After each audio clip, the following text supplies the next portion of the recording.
உங்கள்கிட்ட ஒரு டிரான்ஸ்ஃபார்மர் இருக்குது, ஒரு பர்டிகுலர் வோல்டேஜ் பர்டிகுலர் ஆம்பியரில் வந்து இருக்குது. அதுக்கு என்ன ஸ்பீக்கர் வந்து போட்டால் மேட்ச் ஆகும் அப்படின்னு வந்து நீங்கள் வந்து டவுட்டு இல்லை இருந்தீங்க அப்படின்னா இந்த வீடியோ வந்து உங்களுக்கு கண்டிப்பாக உதவும். இப்போ எக்ஸாம்பிளுக்கு ஒரு 25/025 நீங்கள் ஒரு 7 ஆம்ஸ் டிரான்ஸ்ஃபார்மர் வந்து நீங்கள் வச்சுருக்கீங்க அப்படின்னா இதுக்கு எப்படி வந்து நம்ம ஸ்பீக்கர் மேட்ச் பண்ணுறது அப்படின்னு சொல்லி நம்ம பார்க்கலாம். இப்போ வந்து பார்த்திங்கன்னா நம்ம ஏசி வோல்டேஜ் தெரிஞ்சது அப்படின்னா நம்ம விடிசி வோல்டேஜ் வந்து நம்மளுக்கு ஈஸியாக கண்டுபிடிக்கிறதுக்கு வந்து ஃபார்முலா இருக்குது. விடிசிக்கு வந்து நம்ம என்ன பண்ணுவோம், கொடுக்கக்கூடிய ஏசி வோல்ட்டு இன்ட்டு 1.41 நீங்கள் மல்டிப்ளிகேஷன் பண்ணிங்கன்னா உங்களுக்கு டிசி வந்து நம்மளுக்கு கிடச்சிருக்கு 35 வோல்ட்டு. நம்ம வந்து லாஸ்ட்டாக போட்டிருந்த வீடியோவில் நம்ம வந்து விபிக்கு வந்து நம்ம கண்டுபிடிக்கிறதுக்கு, அதாவது விடிசி கண்டுபிடிக்கிறதுக்கு ஒரு ஃபார்முலா போட்டிருந்தோம். அது என்ன அப்படின்னு கேட்டிங்கன்னா விபீக் ப்ளஸ் லாஸு. அது அப்படியே வந்து நீங்கள் பீக்குக்காக நம்ம கண்டுபிடிக்கிறதுக்காக நம்ம ட்ரை பண்ணோம்னா அது விடிசி மைனஸ் அந்த லாஸ் வந்து நம்ம மைனஸ் பண்ணிடுவோம். அப்போ வந்து விடிசி வந்து நம்மளுக்கு 35 வோல்ட்டு -5 போட்டிங்கன்னா உங்களுக்கு 30 வோல்ட்டு நம்மளுக்கு கிடைக்கும். அப்போ வந்து பார்த்திங்கன்னா நம்ம விஆர்எம்எஸ் வந்து கண்டுபிடிக்கிறதுக்கு நம்மளுக்கு ஃபார்முலா தெரியும். என்ன அப்படின்னா பீக் டிவைடட் பை √2. அப்படிங்கும்போது பார்த்திங்கன்னா நம்மளுக்கு விபீக் வோல்டேஜ் வந்து நம்ம 30 வோல்ட்டு, அதை நம்ம 1.41 நம்ம டிவைட் பண்ணோம்னா நம்மளுக்கு 21 வோல்ட் வந்து நம்மளுக்கு கிடைக்கும். அப்போ வந்து நம்ம பார்த்திங்கன்னா நம்ம ரெக்கமெண்டடாக நம்ம வந்து இம்பிடன்ஸ் வந்து நம்ம செலக்ட் பண்ணணும். நம்ம 4 ohms யூஸ் பண்ணுறோமா 8 ohms யூஸ் பண்ணுறோமா அப்படின்ட்டு. இப்போ வந்து நான் வந்து இம்பிடன்ஸ் வந்து நான் 8 ohms ஸ்பீக்கர் வந்து யூஸ் பண்ணலான்னு இருக்கேன். அப்படிங்கும்போது பார்த்திங்கன்னா நம்ம IRMS வந்து நம்ம கால்குலேட் பண்ணுறதுக்கு வந்து பார்த்திங்கன்னா விபீக் வோல்டேஜ் நம்மளுக்கு தேவை. அதனால் விபீக் டிவைடட் பை அந்த இம்பிடன்ஸ் வேல்யூ. அப்போ வந்து பார்த்திங்கன்னா நம்மளுக்கு 30 டிவைடட் பை 8 போட்டோம்னா நம்மளுக்கு 3.75 amps வந்து நம்மளுக்கு கிடைக்கும். நம்ம இதுக்கு வந்து அப்ராக்சிமேட்டாக என்ன எடுக்கிறோம்னா 3.5 amps வந்து நம்ம எடுத்துக்கலாம் ஒரு சேனலுக்காக. அதே வந்து பார்த்தோம்னா நம்ம வந்து இது வந்து IRMS அப்படிங்கிறது பீக்கில், அதாவது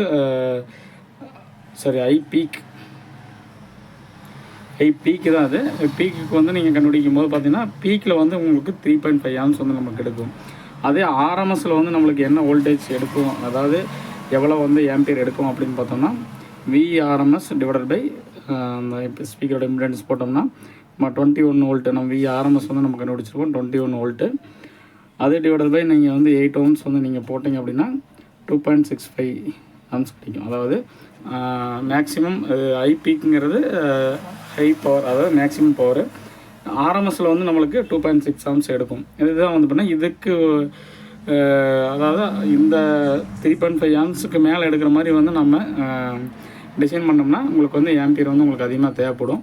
ஸோ அதனால் வந்து பார்த்திங்கன்னா ஆர்எம்எஸ்ன்னு தெரிஞ்சுக்கிட்டோம், நம்ம ஐபீக்குன்னு தெரிஞ்சுக்கிட்டோம். இப்போ வந்து பார்த்திங்கன்னா நம்மளுக்கு பவர் வந்து கால்குலேட் பண்ணுறதுக்கு நம்மளுக்கு ஃபார்முலா தெரியும். P = V × I. இதை வந்து பார்த்திங்கன்னா நம்மளுக்கு ஐக்கு பதிலாக வந்து V/R அப்படின்னு சொல்லி நம்ம சப்ஸ்டியூட் பண்ணோம்னா பவரோட ஃபார்முலா வந்து நம்மளுக்கு V/V² கிடைக்கும். அப்போ வந்து பார்த்திங்கன்னா நம்ம வோல்டேஜ் வந்து நம்மளுக்கு தெரியும். நம்மளுக்கு என்ன வோல்டேஜ் வந்து அப்படின்னா 21 வோல்டேஜ் வந்து நம்மளுக்கு ஆர்எம்எஸில் நம்மளுக்கு தெரியும். அப்போ வந்து நம்ம 21² நம்ம 8 ohms போட்டோம்னா அப்படின்னா நம்மளுக்கு இந்த வேல்யூ கிடைக்கும். அப்படியே பார்த்தீங்கன்னா நம்மளுக்கு 55 watts வந்து நம்மளுக்கு கிடைக்கும். அப்போ வந்து பார்த்திங்கன்னா நம்ம கொடுக்கக்கூடிய அந்த 25/025 7 ohms டிரான்ஸ்ஃபார்மருக்கு நான் ரெசிஸ்டன்ஸ் இம்பிடன்ஸ் வந்து 8 ohms வச்சு நம்ம கால்குலேட் பண்ணோம்னா நம்மளுக்கு 55 wattsல நம்ம ஒரு ஸ்பீக்கர் வந்து நம்ம மேட்ச் பண்ண முடியும். அப்போ வந்து பார்த்திங்கன்னா 55 watts ohms வந்து பார்த்திங்கன்னா 8 ohms போட்டோம்னா இந்த டிரான்ஸ்ஃபார்மருக்கு வந்து நம்ம ஈஸியாக வந்து நம்ம மேட்ச் பண்ணிக்க முடியும். இதுக்கு என்ன அப்படின்னு கேட்டிங்கன்னா பவர் வந்து நம்ம 55 watts ஸ்பீக்கர் 8 ohms நம்ம யூஸ் பண்ணலாம். என்ன டிரான்ஸ்ஃபார்மருக்கு அப்படின்னா 25/025 7 amps டிரான்ஸ்ஃபார்மர். நீங்கள் 7 amps டிரான்ஸ்ஃபார்மருக்கு இது வந்து நீங்கள் மேட்ச் பண்ணிக்கலாம்.